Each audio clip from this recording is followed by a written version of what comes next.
Tawagin muna natin ang isang kapatid natin na pinaghimalan din ng Panginoon sa pamagitan ng Panyulitong El Shaddai, si Sister Cherry Yokoyama.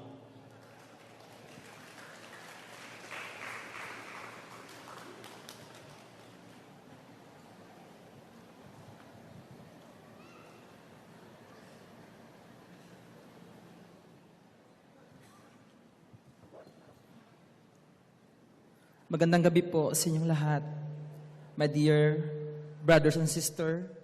Ako po si Cherry Yokoyama mula Negros Occidental.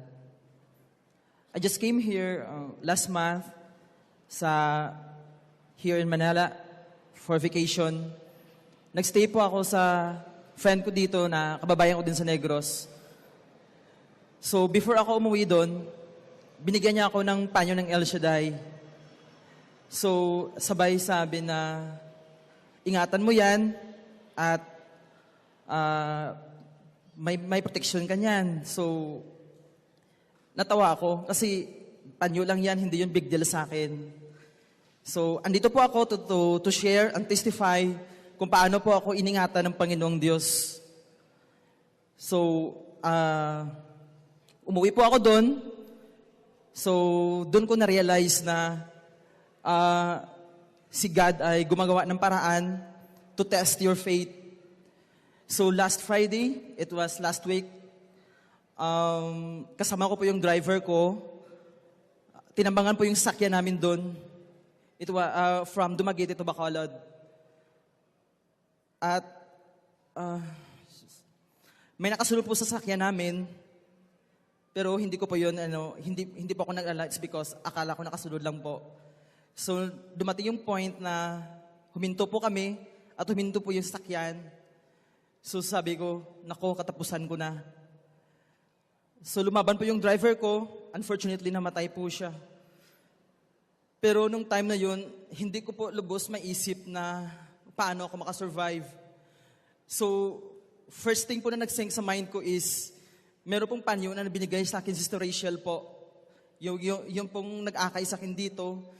So, sabi ko po, so sa time na pala na andun ka na sa, malapit ka na sa kapahamakan, hindi mo na alam yung gagawin mo.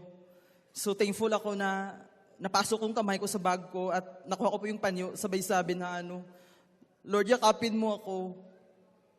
Mamatay man ako, kasama kita. So, hindi po ako natamaan ng bala. Andito po ako ngayon. Buhay. At thanks God na nakilala ko po yung totoo, buhay at tunay na Diyos.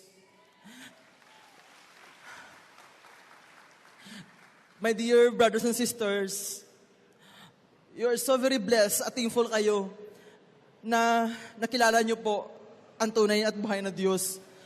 So, sana at sa lahat ng sumuporta at nag-akay sa akin dito, lalo na kay Brother Mores, Sister Rachel, Sister Alma at Sister Maylin, maraming salamat po. At thankful ako and we are so very blessed. Ang saya pala dito. Nakakawala ng stress. At thanks God for the second life, second chance. Siguro may mission pa ako sa mundong ito.